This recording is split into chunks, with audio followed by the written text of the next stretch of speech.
Ṣẹ̀kẹ̀rẹ̀ lọ bá jó, ṣẹ̀kẹ̀rẹ̀ lọ bá jó, olúwa mi ò dìde ojó ṣẹ̀kẹ̀rẹ̀.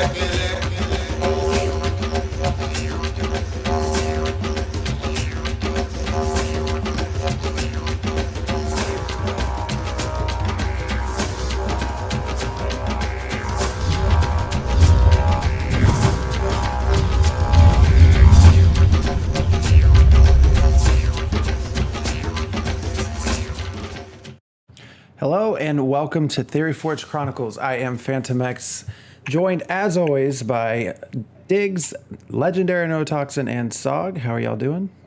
Great. Good. All right. Sorry for the delay. We are breaking from our sort of pattern, and that's because there's quite a bit of stuff to kind of talk about now with Illyrius. So, gosh, what else? We have a shiny. We have the maps, of course, is probably the big thing. The mayor upgrade stuff. So a lot of things kind of happened since last week. So I know you want to start with the shiny, Sog. So let's, I guess, start there. I think Neuro is the resident,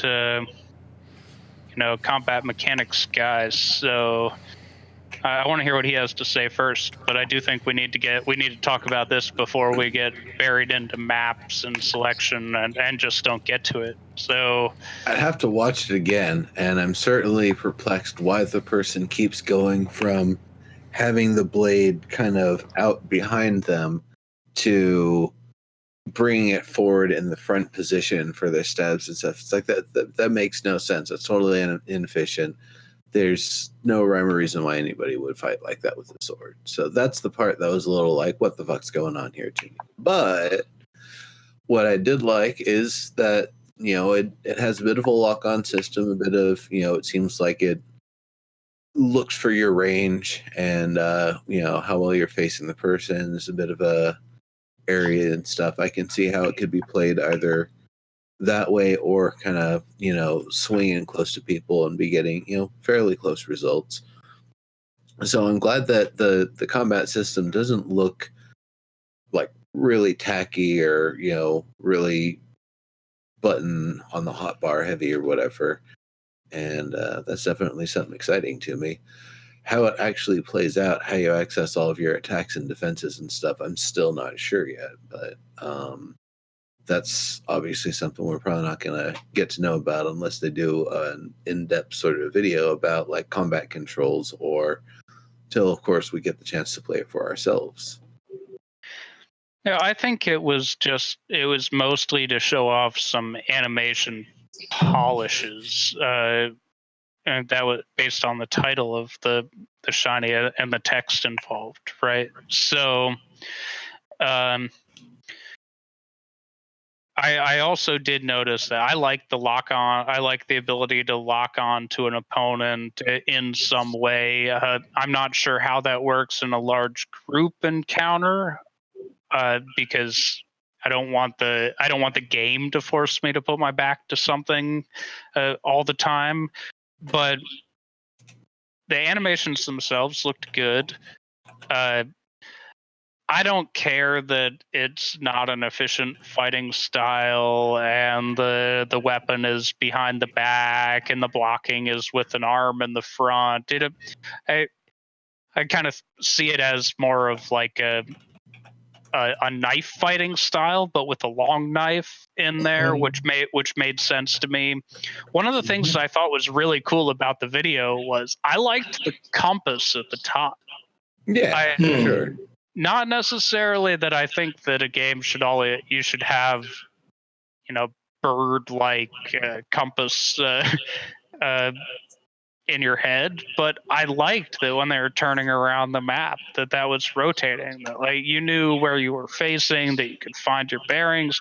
It was just like, I don't expect it to be in the final game, but it was kind of a neat feature to see it in the test environment. I like it because I think I would fight like that if I were holding a dagger, because I don't know how to fight. And I'd be like, yeah, motherfucker, what you gonna do? What you gonna do? They would kill me if they had a knife too, because they probably know not to hold their knife like that. But I could see myself fighting just like that because I don't know how to fight with a knife. Well, I think that fighting with a knife, you often, if it's just like a short knife, that you often do keep that back because you want that to be your quick strike. Like it's your finishing move that's coming. It's not your defensive weapon, right? Your defense comes elsewhere. You're not blocking with the blade of a knife, but this is a long knife. Yeah, but it just looks like to me like somebody who's not really trained to fight. Like it's just some guy who's, walking out, exploring somewhere, and they get accosted, and he's like, "Yeah, you don't want to mess with me. You don't want to mess with me. I don't want to have to cut you." He seems to be taunting more than actually really. I mean, just even the way he's walking, he's not like stalking the person. He's also not creating any space with that weapon. He got punched in the face a couple times. Yeah. Well, the ways that I kind of think about how I would in my most preferred of systems for a one-on-one fight like that, the person with the knife isn't necessarily trying to just go for stabs and slashes or the short sword or whatever. They're attempting to maybe grab the person first, and then once they've got a hold of them, then just start stabbing away. That's how you grab and stab. Likewise, the person who's got both hands free, I could see attempting to grab the weapon hand with both hands and attempt to disarm it, or while they've got it isolated, there's various different forms of martial arts that have so many different ways to deal with a knife or a dagger. So, take your pick. Use the one that fits that race's style the best and apply it to the situation. I'd like to see more dynamic sort of combat like that. How would you, with your experience and working on this kind of stuff, how would you convert this to a group fight? How does this work in a group fight? Like one-on-one, okay, well, like it's a 3D fighting game. We're always going to be facing our opponent. How does that? I'm struggling thinking about how I take that and turn it into a group battle. I'm gonna go with an ancient anecdote for a second with the analogy from Sun Tzu from The Art of War about I can't remember which birds he references, like whatever bird of prey sees a flock of little crappling birds that it's going to eat, it focuses on one of them and goes after it. It doesn't just like randomly dive straight in and hope it catches one. And so that's kind of what I think about with combat. Sure, you're going in, you have to be mindful of all of your opponents and where all of your allies are at, but at the same time, the intent is kind of pick a target and take them down before you move on to the next one. And I guess the idea is if you're going into combat, the idea is that you're hoping that you're at least competent enough to go toe-to-toe with one other person in the opposing group. If not, you better find a better strategy. So this has me thinking about Star Trek of all things at the moment. And it has me thinking about how combat is how people are going to be thinking about combat in COE, in that it's not really necessarily a combat game. Like I might be a doctor or a baker who doesn't know how to fight. And I think we have stances in this game. Is that right? Yeah, I believe it's stance plus weapon plus some other factor that determines, how you're going to be fighting and what you're able to do.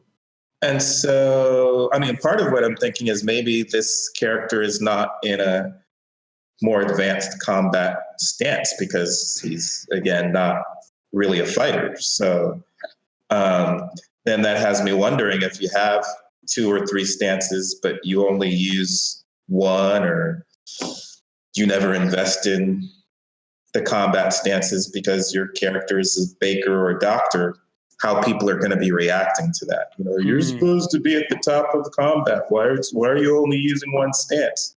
And the answer could be because I'm not really a fighter. I mean, I'll fight if I have to, but that's not what my character is.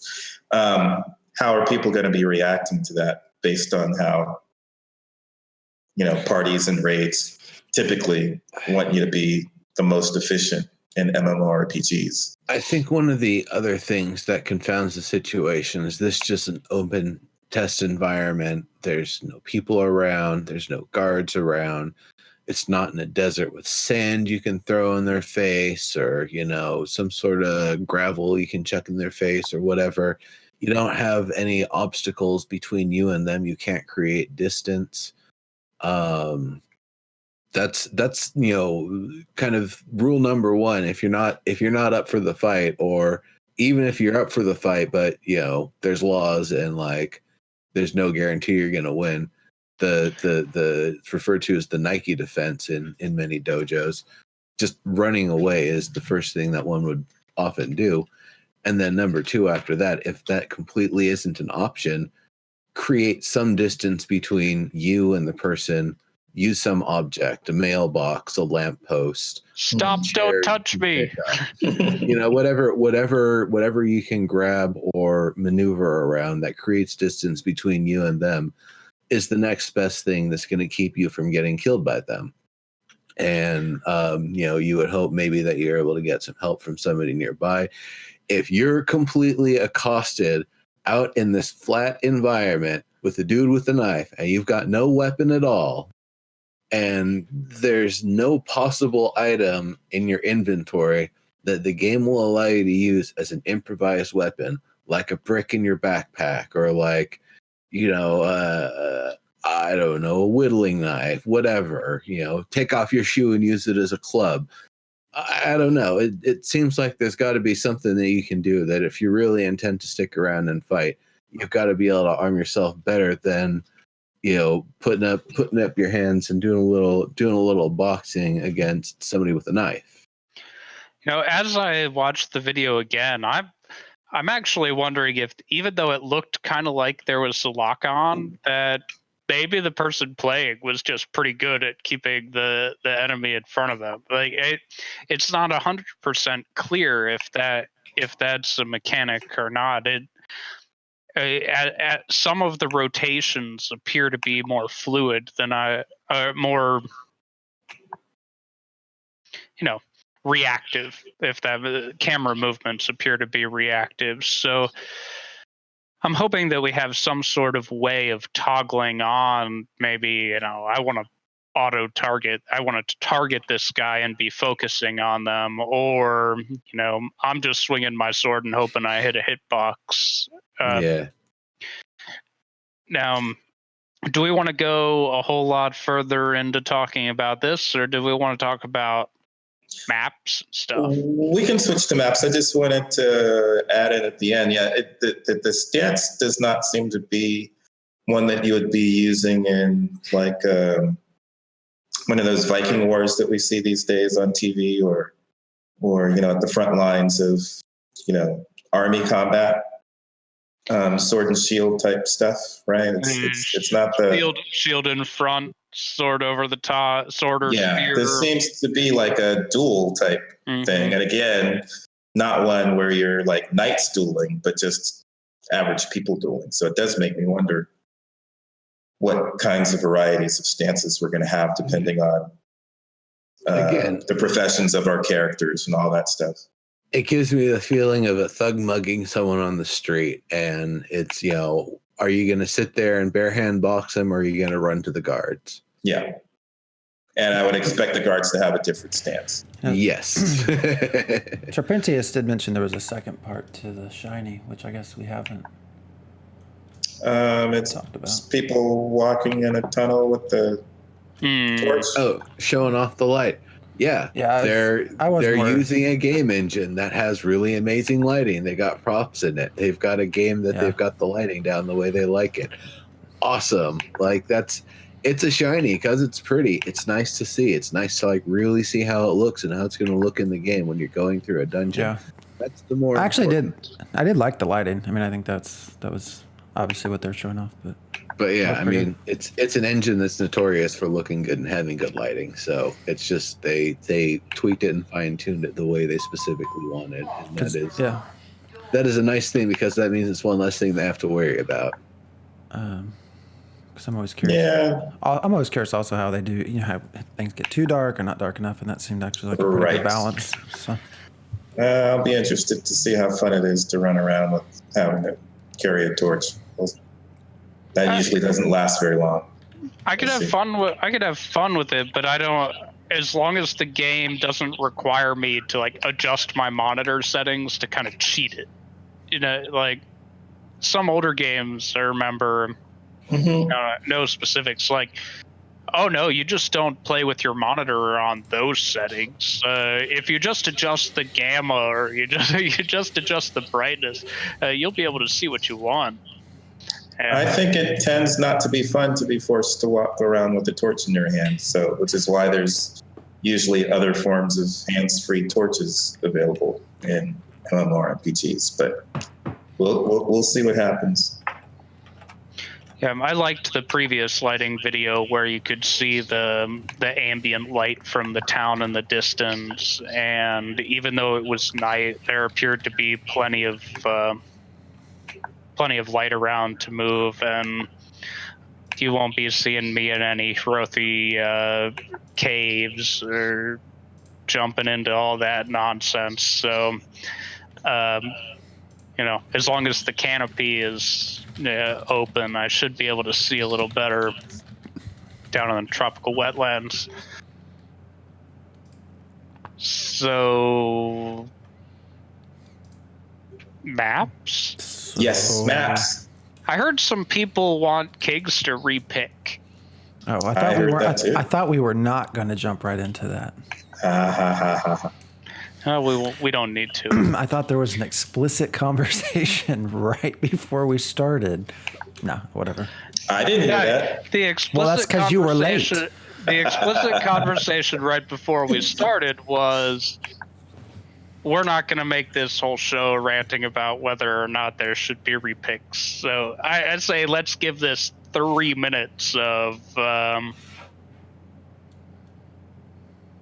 it doesn't matter to me at all if Kings repick. I just don't want to see people inciting their communities to riot. Right. I was disappointed in the execution of some of these in some of this talk, and Kings aren't repicking. We know that.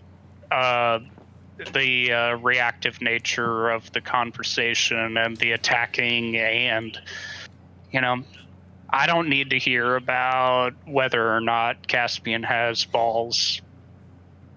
Yeah. I'm not into that. So that's like as much credence as I give the whole thing. Like, okay, there were like a couple things that could have been talked about a few months ago.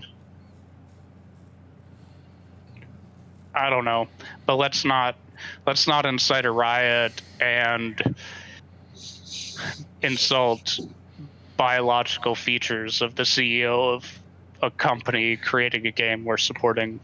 So if it came down to all 5 or all associated would want to move, being in agreement and wanting to do some sort of official tradesies, that I wouldn't be as opposed to. Doing a repick means it goes back to the influence order, and that may have a dynamically different result than if it's something everybody mutually agrees to. So if it was ever going to happen, that's the only way I could see it actually being fair. But to be perfectly honest, I've brought this idea up jokingly to some folks at the team to, what would it be like if we actually just applied the stuff? We know it applies to not only the continent we have, but also to map H. The system works with every other continent, hypothetically. Why not go back, render it all through all of the continents, and do a recontinent pick. If we're going to repick the kingdoms, why not go one step back and use all of the information we have now to make the best decisions? And yes, you're going to say, oh, Nero wants map H. Damn right I want map H. But beyond that, I want people to be able to make better decisions. Yeah. But at the same time, DSS has taken so long. Like, they've had to wait on other things to get this done. So any other form of delay, no, it's inexcusable. Well, not inexcusable. It's not necessary. I mean, if they did it, it's totally excusable. That's not the right. It's a game that's in development. It's going to change. Yeah. You know it's going to change. If you spent some money and you're disappointed now, that's on you. That's not on the, this is all known ahead of time. Just move forward.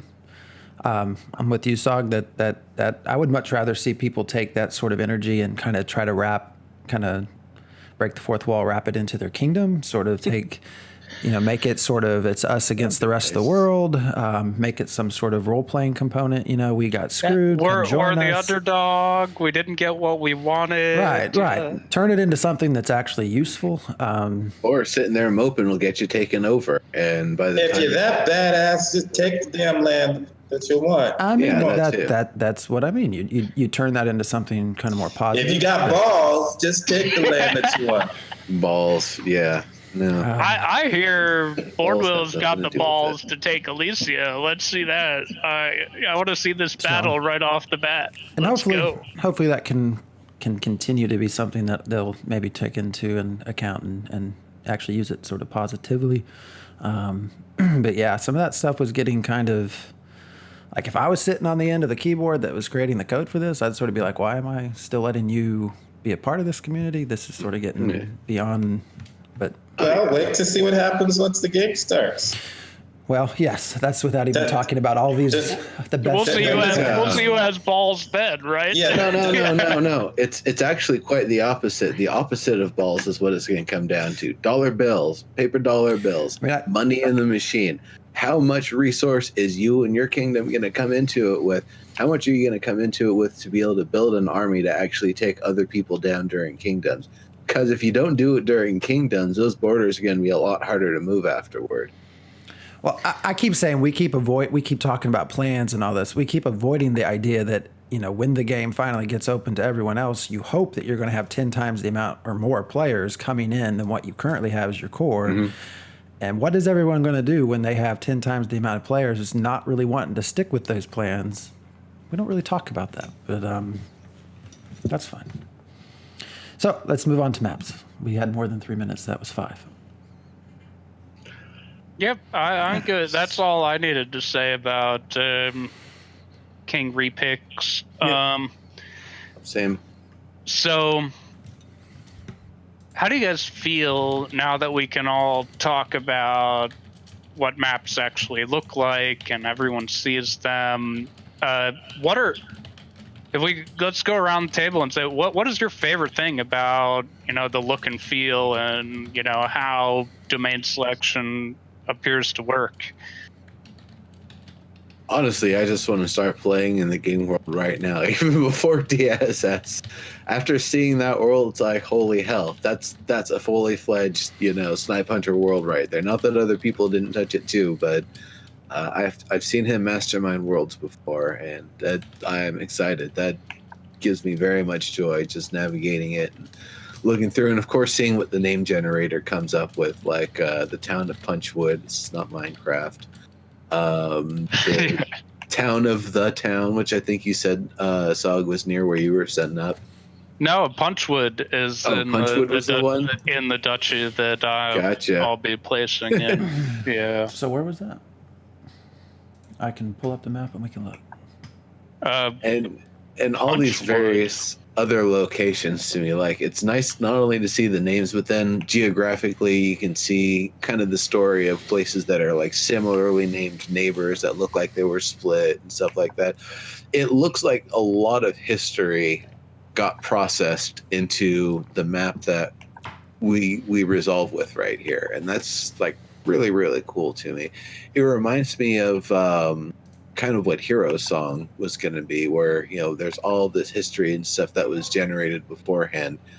And then you kind of get plopped down into that world with all of that history, all those ties, all that beef between different races and all that sort of stuff. Like that was what was exciting to me about that game, you know, rest in peace. And that's what I'm excited about this game, which is, you know, clearly on its way to success, so long as they're able to keep this awesome train rolling. Town of Punchwood. Town of Punchwood. Punching trees gives me wood. Mm-hmm. I played a lot of Landmark. Burled wood. It's a completely different story. Mm-hmm. Years ago. Still pisses me off. I loved that, but I like rolling dice too, so that's fine. Diggs, have you been able to play around with the maps much? Not too much. I mean, I don't really care about picking domains, but you know, I just want to jump in and actually see what the world is going to be like. But it's kind of cool to be able to drill down farther and farther and farther. And I mean, these waterways that we were thinking might not be actual rivers, like they're probably rivers. Yeah. Or at least during some seasons, they may be navigable rivers. There may be water flowing, but it might be like, you know, everybody has been in a town where the river flowing through town isn't actually something that you could put more than an inner tube on. Yeah. Right. But there's bridges right over these things, so it looks like they're kind of something. But yeah, I mean, I think it's cool. I'm just I'm gonna be more interested once people actually start picking. Drama. So, is there, like, I know that you're still looking in the Ashland area because there are some people that you wanted to play with or around, right? Or are you moving back to your weird idea? Is there anywhere that you're looking at this map and thinking, you know what, my first spark, I kind of want to be in that general area? I have no area that I want to be based on maps. Yeah. Okay. It's just it's a cool tool, but this isn't the view of the world that's getting me excited. The view of the world that's getting me excited is Praleria. Yeah. Seeing that cloud coming over the desert and stuff, yeah, I'm with you there. This is exciting just to see from the macro view, but you're right, like seeing the real walking around sort of thing. It's like, this is a game, man. This isn't just vaporware. So count Phantom X.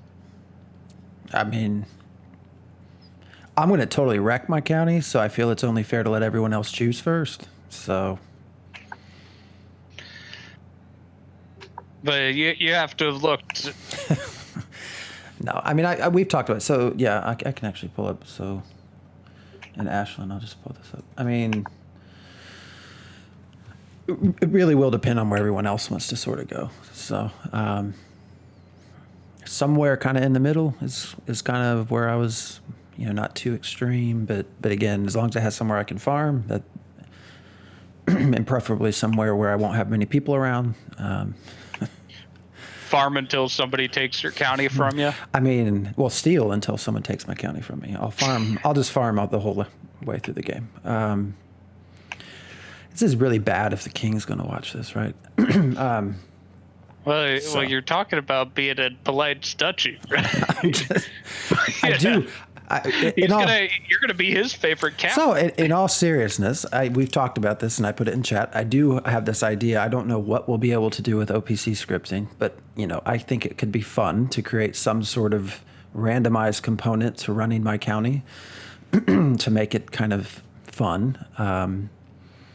not necessarily steal, but, still have taxes. But maybe one day you have to pay your taxes. You have a week. You decide, I might just wait a few more days. The tax rate is going to change somehow. I don't know if it will be more or less, but the randomness to it will change. And maybe 5 days later, you have to pay less. Maybe you have to pay twice as more. I don't know. Come join me and we'll find out. So I do want to have fun with it. And in all seriousness, I do, because of that, because I'm not as serious necessarily, I think, as some folks. I mean, I want to help and all that, but I'm not as serious into it as much as the rest. I'm kind of just waiting until everyone cycles through what they want. So I honestly wouldn't even really care if I was the last to pick within the duchy or whatever. But. And so the names in here of the duchies or counties? What are these names of? They're just randomly generated names that you change. But it's of duchies, right? Duchies? What he's showing on the screen now are the duchies within the Kingdom of Ashland, yes. Right. But you can drill down 2 levels further than that. Yeah. And so these are random and people will change them? Yeah, they're procedurally generated based on things that may have happened in the area in the past. You do change them if you want, when you select. I mean, that's would be fascinating to me if they actually are based on lore, and then we can learn about what the lore is and why they were originally named that before people changed them, or why they were named that in the past. I mean, as an explorer, that might make me want to decide where I wanted to start and say, oh, this looks like a, Vex Shore. Is that one of the names that I saw? And then what was vexing about that shore? Or maybe what is still vexing about that shore? And then where do I want to go from there? That was one of the themes in the map showing stream that Snipe and Vi did, where they were talking about that, and they were talking about every time they looked at an area, one of the things they said was, wow, I wonder how it got that name. You're going to have to go talk to the NPCs there to find that out. That's a key thing of the game. So you can come up with an idea in your head about what this area is that you're selecting and what the history is, but until you actually get in there, you might have had that wrong. You might have some really different people, or man, or is man with 2 N's the same plural, or is it men? I don't know. I think it's just man. I think man is generically plural. Oh, it is. It says men. So I think I prefer man, but as plural. But I'll go with whatever they say. So getting in there and figuring out the history and learning about the NPCs that have lived there long before you,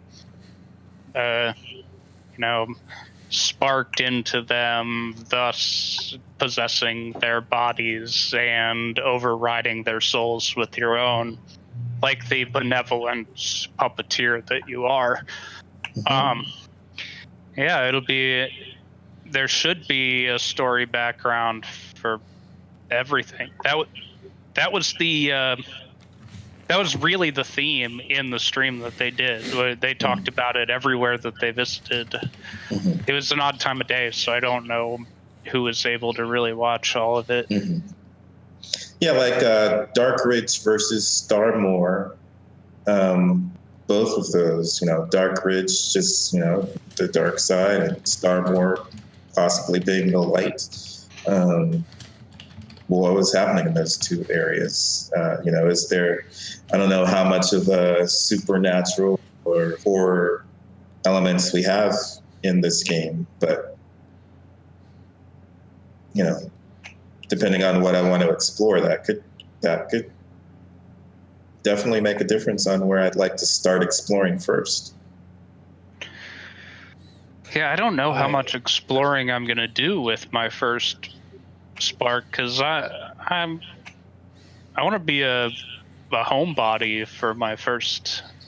I may have a couple alts where I test the limits of just what man can do with their frail bodies, but I'm I think that my first spark is going to be I want my dream from Landmark of having a place where people come to gather to come true in Chronicles of Valyria. So I don't know if you still got the map there, but the duchy that I will be placing in will be in the Kingdom of Riftwood, the Duchy of Darkmarsh, and as of yesterday, I will be picking a county.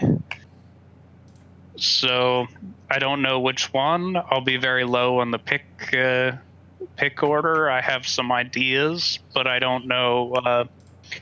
I've got to work with the other counts and the king and the duke and anybody else who decides to pick ahead of me. Like the title says, what home is where your IP says it'll be. But my IP is okay, but I have an upgrade package, so I'm picking a county in Mare Week. My goal is to have a good place to facilitate trade, but also entice people to stick around and hang out, so that I get to play the game with more people than just the people that want to live there. Oh, hey, this guy's in town. Oh, hey, that guy's in town. Oh, wait, all of you are here? We are definitely having a party tonight, right? That kind of thing. And I think that, so with all of that, this area until like 2 days ago, kind of thought was going to be unclaimed. Like there was no Duke really jumping on it. There was not a whole lot going on with it. There are some ideas in the background. Who's going to be claiming this area? What's going on? And then, like a couple days ago, we find out that the highest IP Duke on the server with the double duchy is going to be joining the kingdom and bringing a large community. And now I'm just learning how to integrate into this community, when before I was just like this one guy that wants to live in this tiny little part of tropical wetlands and not knowing what's going to go on. And now I have to take my location focused plans and incorporate them into community focused plans, and figure out how that works out, which is the fun of selection, right? That's the whole fun of this phase of the game. I was gonna say, one of the kind of circling back to one of the earlier topics with the names being replaced as people take them over, or keeping them as they are if they don't actually have a name in mind and just want to keep it that way. I think one of the things that's going to be really important for cartographers and historians is not just getting the current name of a location, but trying to get all of the names of the location. Like I just think about where I live, for example. It's not hard to find me. Simi Valley. What is Simi Valley is technically also Santa Susana and Brandeis, but it just kind of falls under Simi Valley. There's 6.3 and 6.5. So it's or San Fernando Valley. Sure, there's Chatsworth and there's Northridge and there's Woodland Hills. Quite honestly, I can't tell one from the other. You just drive through a big mesh. And so that's kind of that, like, well, the area might now be known as San Fernando Valley, but in the past we actually had all these political divisions and all these different cities or whatever. So that's to me kind of what I think about that. knowing what it's called now, what it used to be called, going, with the real life context, knowing what different Native American tribes used to live here, where they used to, their territories were, what they called the different areas, and that sort of stuff. Being able to then bring that to the cartography and being able to use that as a tool for history, then I can see being useful for, let's say you find a map that's referencing some area and some treasure or sacred thing or a site of a ritual that happened of great power years ago or whatever. And it turns out you didn't know that it was, this specific area because you didn't know that was the name of it. Someone finally digs up an old map. It's like, holy hell, this is the name of the place. And then everybody starts jumping on it.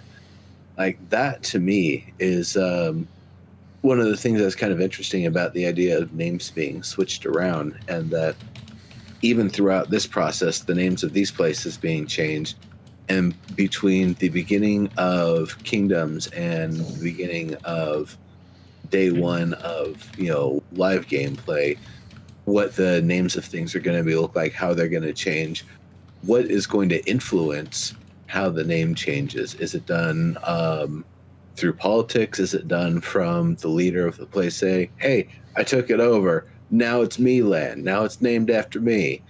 That to me is just going to be really interesting to see how all politics plays out and how the history ties into adventuring and all that sort of stuff.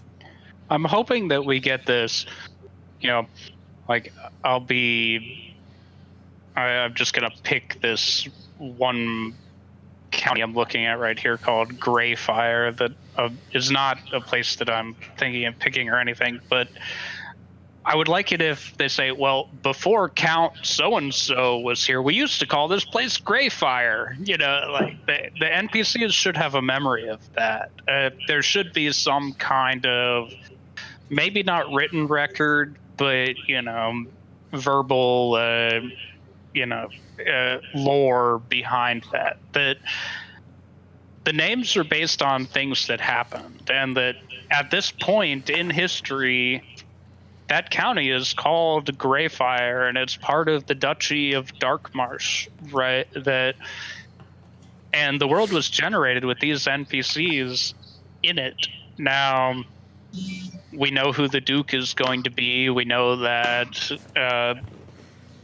the name of the duchy is going to change, and it's, unless something wild happens that is unforeseeable in selection, that it'll be combined with another duchy and become a larger region, all of one name. But the NPCs, I'm hoping, retain some kind of memory of this, so that we don't lose the story that's already happened. And that's one of the coolest things about these worlds, and how they made the change to building it from the ground up. That now, instead of looking at a hand-drawn map of, oh, I want that area, now we're actually looking at selecting existing areas that already have the lore, not backfilled lore, pre-filled lore, and pre-filled things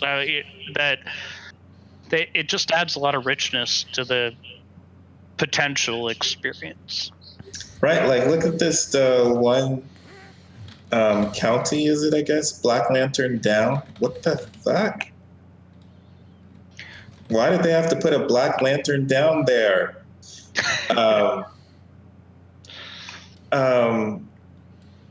Yeah, it also has me wondering, so we were able to choose places based on resources and biomes, but now I'm kind of thinking about what areas the gods are focusing on. Each god, what's the patron god of this duchy or county? Well, this duchy that we're looking at is a Taresk area, so it's all kindred.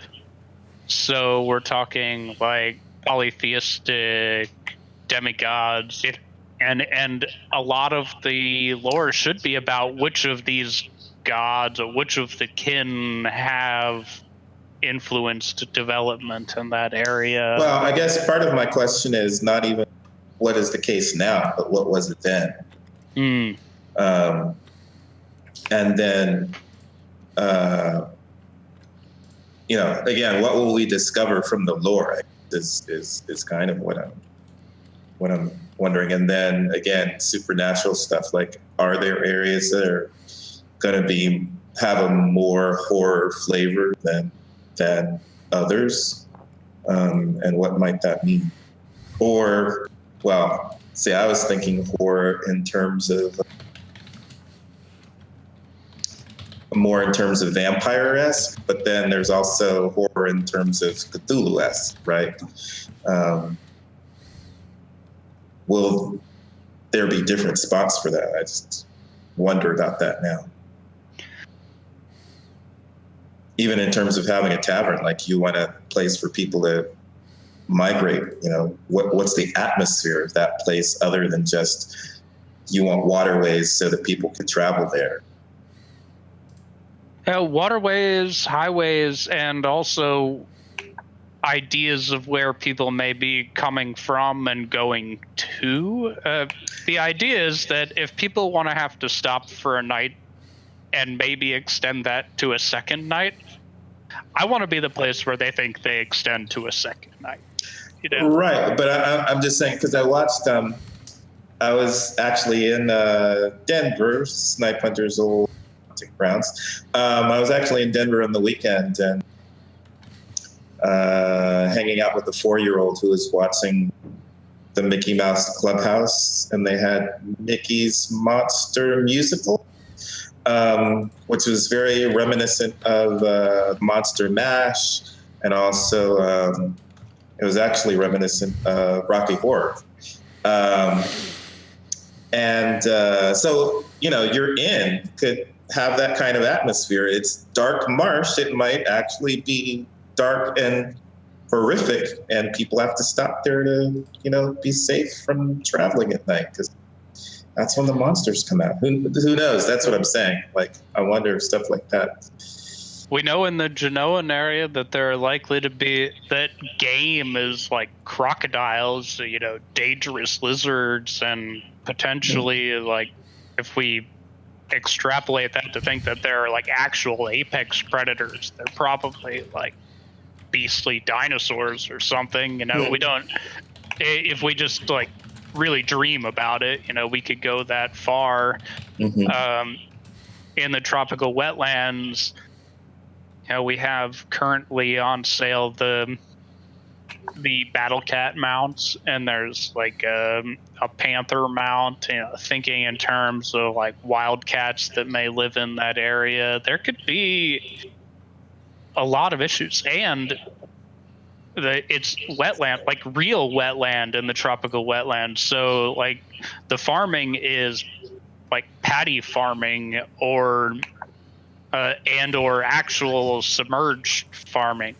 There's slight difference depending on the depth of the water and how you name all of that. But just being able to find a place where you can actually walk consistently, or take a flat bottom boat through it could be very difficult to travel. And that's going to be one of the interesting things from the Count and Duke level of trying to figure out, well, how do we not only create ways for people to move around this area, but communicate to them what the ways are, so that coming here isn't just you die in the dark marsh, right?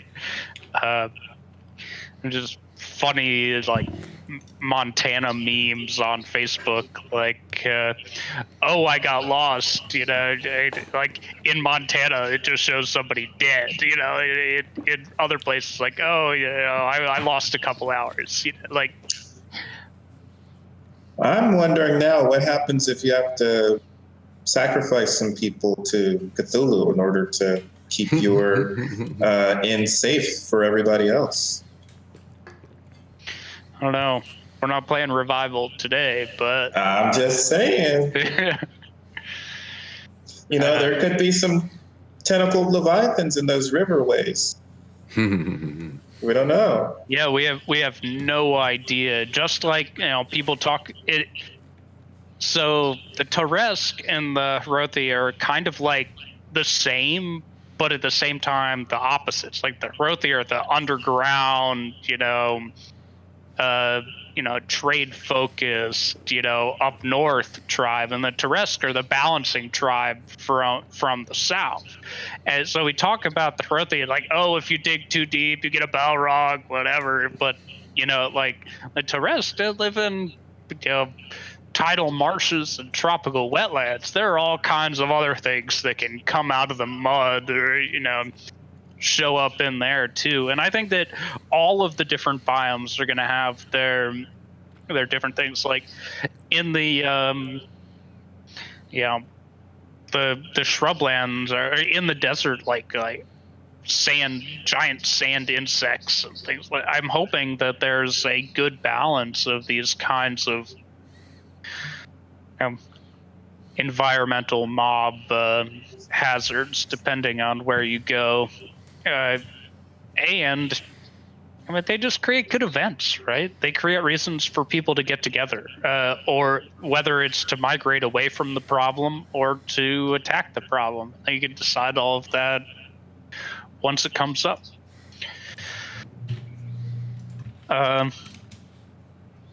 Hey, we had one more tiny little topic to cover.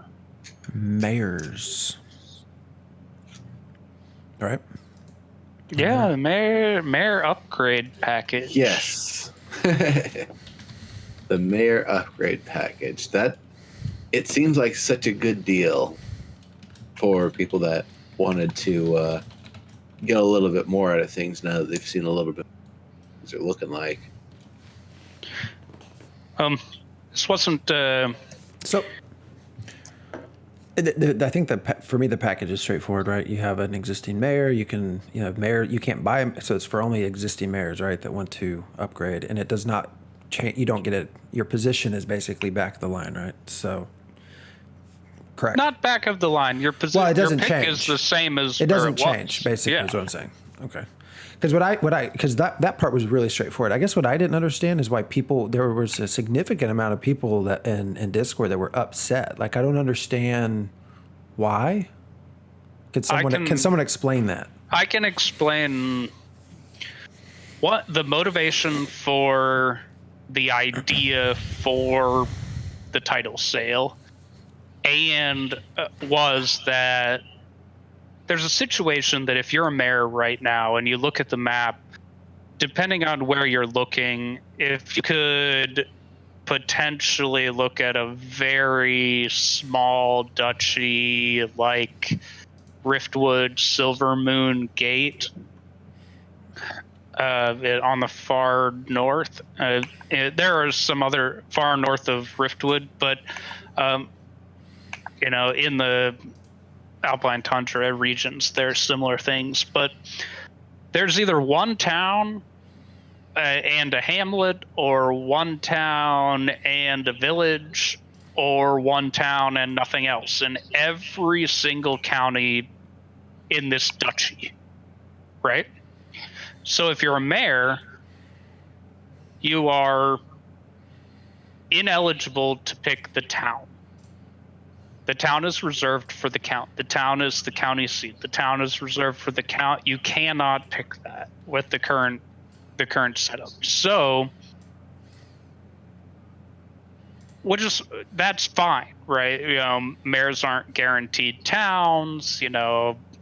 It's fine to have that reserved. But then when we get into the reverse auction part, if the only available settlement is the town, the county is opened up to bloodline packages. So generally, if you want to bid on the count seat, you have to already have a settlement within that county. That's how the sale kind of works. But if all of the settlements apart from the last remaining town or higher are occupied, then it's opened up kind of to anybody with a bloodline package. So,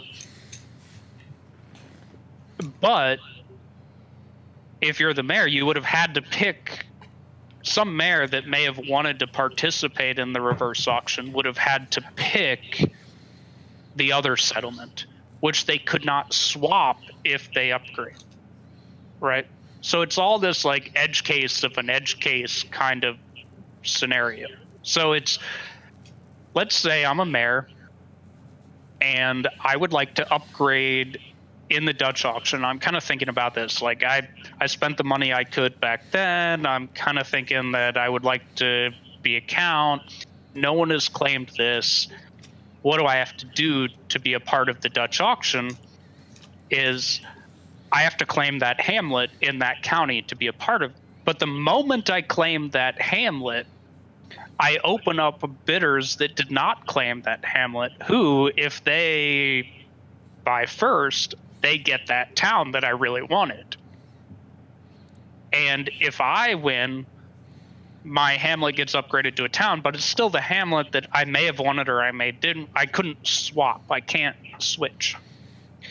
So what the county upgrade package allows you to do is, if you're a mayor and this county is unclaimed, or even ahead of even right now, if you want to just say, looking at the map, I probably want to be able to claim a town that only a count could have, I'm going to pay up front because I already have that mayor package. You know, I'm going to pay that price. And it gives a mayor the agency that they need to be able to participate in a good way without then like jumping them into the count pick queue.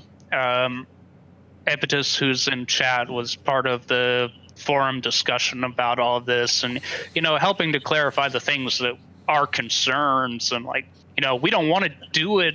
We don't want something like this if it's going to ruin everything that's happened before. We just want to give people in this position some kind of agency, right? But now the whole conversation is convoluted because there's a separate group of people who misunderstood what it meant to have a mayor package, and they thought that it meant they were guaranteed a town because of some name overlap, because the word mayor means different things in different contexts. And Snipe Hunter wrote a really good forum post clarifying that today or yesterday. I read it today. I don't know if it was posted today. But now the conversation, like if you jump into Discord and you talk about it, the conversation is convoluted because there's this group of people who are just begging for things. And then there's a group of people who are saying, you know, there was actually an issue here that there needed to be a workaround for. And I appreciate that the workaround was implemented. So thanks, y'all. All right. That explains it. The thing for me that's kind of funny is, you know, the Kickstarter anniversary was supposed to happen back in like May or something. I know that's been pushed back and pushed back and pushed back. And with this sale coming on, I wonder, you know, if this or if other like title related things are going to be the feature of the sale. It's like, all right, while DSS is in mid swing, here's a bunch of different ways you can get more resources or upgrade your package or this or that or the other, or legendary taverns, legendary this and that and other things that will be near your place. So, you know, that would be, I don't know what they're going to do. I don't even know if it's actually going to overlap with DSS, but it could be a really funny opportunity to give people like one last chance to kind of buy in and get a bunch of cool stuff, and really flesh out the map and the you know, who's running what a little bit more. We'll see. I think that it would, in my mind, opening up, you know, title only sales to everyone would have been fine, but you know, we don't necessarily want, you know, kingdoms to be totally different right now. Like if people could buy or upgrade county packages to duchy packages right now, we could have we could have dukes unable to pick, right? There aren't a whole lot of those available.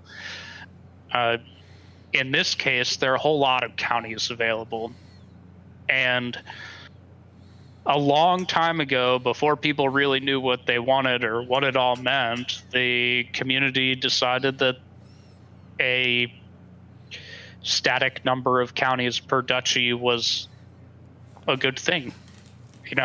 At this point, now that you could pay $370 and get a count title, it seems like a win for Soulbound, like an accidental. Like, well, now if you're a mayor that wants a town and a small duchy, you can have a town for $375 more.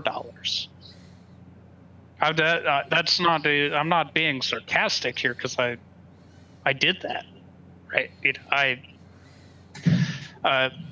It's a good thing. It's a win. The way I posted the suggestion was that I think this is a win-win. I think that it gives people the opportunity to get what they were thinking about buying. My idea of the price was $25 lower than what it came out as, which is not too bad. I didn't post that. I didn't say this is my idea of the price, but I was thinking my thought was $25 lower. I think I think it gives people the opportunity that was missing, and it's dev money, right? More dev money is never a bad thing, as long as we finally get to at least play the alpha and beta of this game and the people take the ideas somewhere else. Like, that's the worst case. The worst case is people get a lot of experience making getting games like this going. We get to play the early stages because we purchased the packages and we supported their development, and we're one step closer to one day getting a game like this that we will love to play, or our kids will be able to play. Our kids. All right. Well, anything else where we are at the end of our time? Everyone's quiet, so. Yeah, we talked about most of what we were talking about. Yeah. Obviously, we can go back and talk about more stuff, but no need. Yeah, so kind of the upcoming schedule is a little fluid, which, by the way, next week is 5 years that we've been doing this, although next week will also be our Ashes show. So certainly if you have any interest in that, come join us. Kind of what comes after that really depends, I think, on when we get to start looking at picks and doing things like that. Once we get to picks, we actually are going to have several people come join us. So, Saga, I don't know if you can confirm or mention who's going to join us, but I have a king and 3 dukes, or 2 dukes and a duchess. 1 duke, John Warren, who has been on the show with us before, who is one of our really good guests talking about the economic possibilities of a duchy. He's Luna Elysia is where he'll be from. Everybody else is Angelica, because that's kind of where we're playing. I don't know until we have dates confirmed. I don't want to throw out too many names right now until we've confirmed the dates, but we have them. We'll find time for John to come back on the show, whether any of this works out or not, because he was one of our, and probably try to get Polite back on no matter what, because they were both great guests of ours in the past, and we want to get back into doing that. Next week, I may or may not be here because I'll be in Seattle. Mm-hmm. But coming up, hopefully we'll have quite a bit to do with DSS once we start picking, have a lot of people with us, and some giveaways, and just a bunch of other hopefully fun stuff to kind of go over what's going on, what's happening. So hopefully we'll be able to do quite a few more shows as well during that period. So, all right. Well, that is the end for tonight. So everyone, thanks for joining us, and thanks for pushing us past 600 followers, and for the last almost 5 years. And we will see you next week. So have a good weekend. Have a good one. See you.